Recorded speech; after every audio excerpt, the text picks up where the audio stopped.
伊朗会变天吗？不出一个月，咱们都会看到答案。大家好，欢迎来到大卫看世界。今天是2026年1月1日。首先祝大家新年快乐。咱们这个节目是第一次播出，本次依然延续老频道的风格，每天至少精选5件国际要闻，和大家进行深入探讨。第一件事儿，咱们把川普中国的新年致辞往后排，必须说一下伊朗。这次就看着神权统治能不能脆断。我看了各方的报道大家讲的都是一件事儿：伊朗民众每月的平均收入折合$100，现在到了养不起家人的时候了。为什么呀？因为一年时间，它当地货币贬值了100%，原来相当于每月挣$200，紧紧巴巴能养活一家人。现在这笔钱只能买到相当于$100的东西了。在这儿，我和大家分析一下，伊朗这个国家，它是神权统治下的有一个经济怪胎。咱们先看一个数据，这个国家确实是全球前10的石油天然气出口大国，按说应该过好日子，但是为什么混这么惨呢？那就是胎里带的毛病。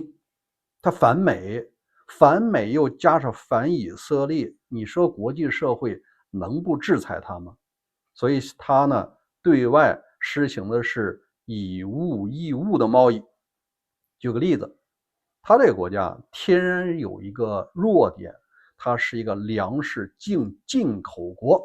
可以这样讲，当地产的粮食只够这国家60%的供给，剩下的呢全靠进口。这个国家一粒粮食不出口，全部买别人的。买谁的呢？第一个，俄罗斯出口的是大麦、小麦和玉米。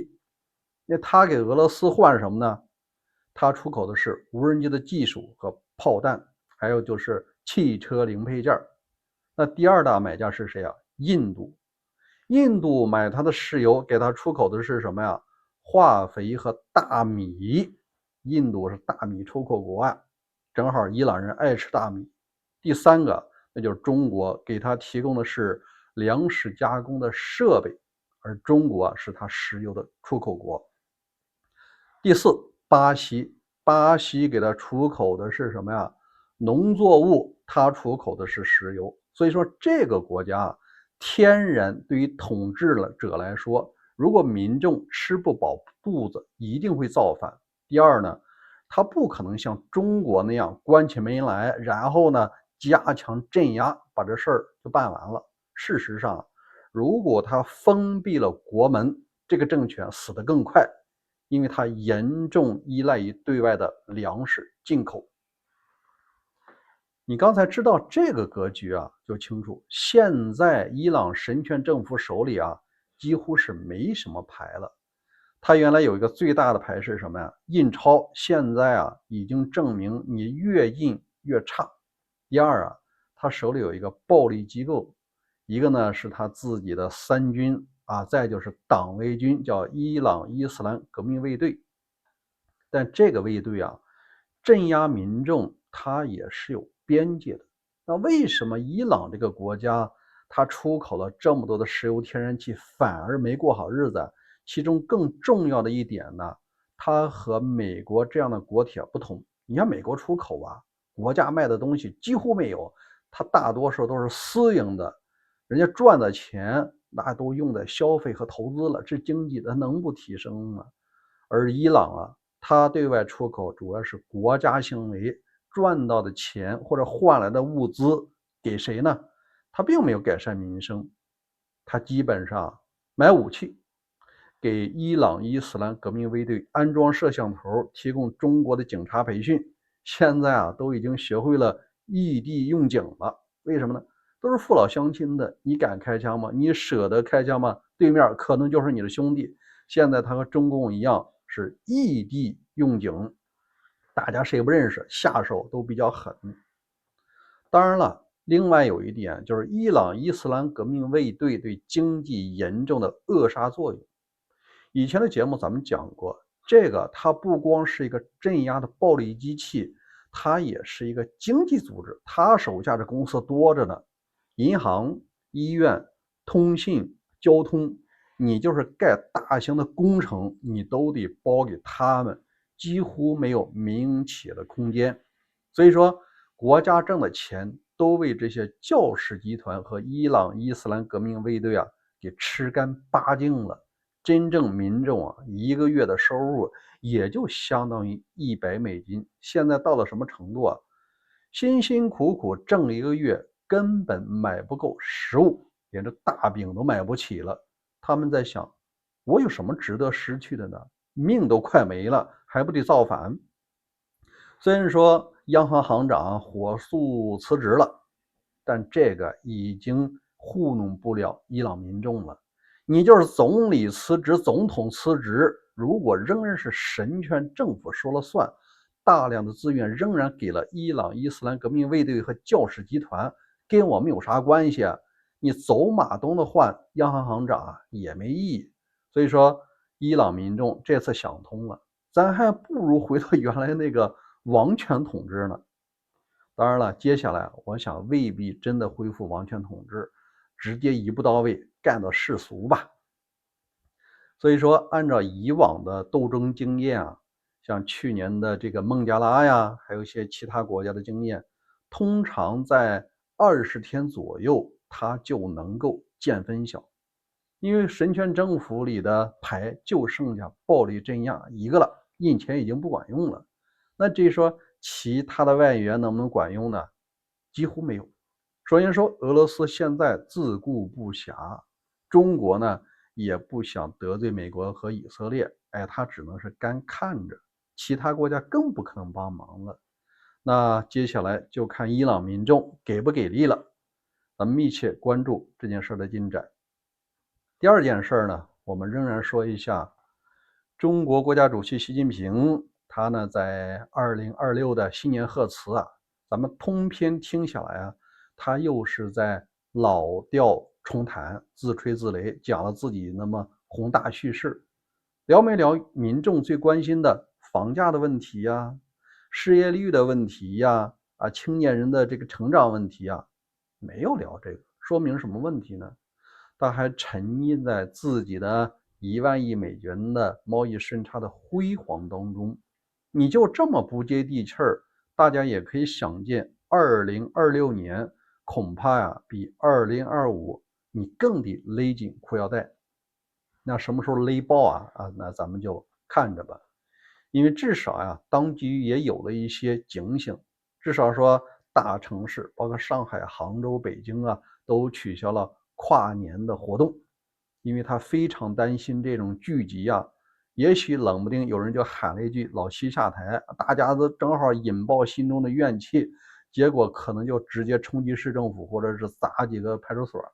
那种情况如果一旦像白纸革命那样蔓延到全国，政权崩塌也可能就是10天半月的事儿。所以他呢也吸取了去年的一些教训，减少民众的聚集。但这能解决根本问题吗？不会的，找不着工作仍然找不着工作，那你这房价跌一直跌下去。那第三呢是相对应的，台湾的总统赖清德也聊了去年的数据。我找了一下，有2个数据对于普通民众来说非常好。首先是失业率只有3%，大多数人家有收入，你只要是有收入，每月有这个进账，你就不慌第二那就是它的 GDP 的增长超过了7%，这已经比习近平注水的5%还要高50%的。所以说台湾经济蓬勃发展，我相信2026还会再上一层楼，因为至少人家手里的台积电芯片行业是远远甩在大陆的。当然了，台湾现在面临的问题不光是经济发展这一回事最根本的问题是你的国防如果说预算不通过啊，就是蓝白合力啊，把这个预算又挡下来了，你的劳动成果你怎么保卫啊？你更让对岸的习近平想把你弄过来啊！你都过好日子，我这10亿人怎么交代？所以你必须得给我同化过来。好，第4个，咱们说一下美国的川普吧。实际上过了1年，我相信很多的川粉啊开始后悔了。为什么？有2个数据啊。第一个数据，那就是今年以来1月份到现在，他发行的那个加密货币跌去了89%，也就是90%跌没了。年初你赌他能赢啊，赌他能把经济搞好，你投了10万美金，本身 MAGA 呢又没有太多钱，到现在就剩下1万美金了，90%被亏没了。这个就有点像收割与被收割的关系了。那第2个数据啊，这些 MAGA 的普通民众成为了被收割的对象，实际上对于议员和党内的高层啊一样。前天呢，他否决了一个议案，这个议案实际上参众两院都过了50%通过了，事儿也不大，就是科罗拉多州他要花这个一部分钱吸引这个纯净水，因为当地的水呢有一些辐射污染。按说这是个民生工程吧，而且那个选区的民众啊数次投票支持川普，但川普这次否决了。你就是民主党和共和党共同通过的议案，我也能否？为什么？他是出于个人的抱负。那问题啊，就出在当地选区的联邦众议员曾经支持公开爱泼斯坦名单，这个让他极其不爽。那不爽的结果就是你甭想再喝上干净的水了。你看，咱们换位思考一下，投川普票的人，他现在让你连干净的水都喝不上，是不是应该警醒一下，今年的中期选举该投谁呢？好，我们说第5个还是乌克兰，非常给力。中国有一个计呢，叫做反间计。你想搞我的情报，我还能搞你的情报呢。而乌克兰给我们贡献了一个非常棒的案例。这个机构是大名鼎鼎的乌克兰国防情报局，它的当家人叫做布达诺夫。他呢最近发布了一个消息啊，非常有意思。也就是有一位起义人士是俄罗斯人，他现在帮着乌克兰在打这个俄军。那在俄军眼里，这叫什么？这叫俄奸啊！这必须得除掉他。然后呢，他们就招募一些线人，谁能把这个人行刺成功了，50万美金作为奖金。确实啊，有人上钩了啊，也或者说有人就开始接这个英雄榜，说我们可以。然后呢，确实前几天这个游击队宣布，我们的首领他应该叫什么丹尼斯遇刺身亡了。这俄罗斯一看是真的吗？哎，再观察观察。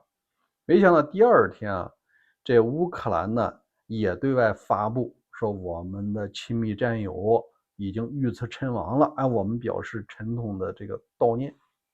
行了，俄罗斯情报部门一看这事儿确定是办成了，就连这乌克兰都开始公开悼念了，钱给，啪，这50万美金转出来了。没想到第2天，这个军情局的局长就揭晓了答案，那是我们放出来的假消息，这人还活着呢，而且现场进行了视频连线。那这50万美金呢？这50万美金已经成为乌克兰军方的资产，发展人家的情报系统了。所以你看，这个反间计玩的那是真漂亮。好吧，这5件事和各位分享结束了。如果您有什么观点，欢迎在留言区留言。我另外一个频道大卫军情局今天呢给大家揭秘一件大事。咱们假设美国的潜艇在公海用1枚鱼雷攻击了俄罗斯携带核设施的舰队，会是个什么情况？事实上，这事儿已经发生了。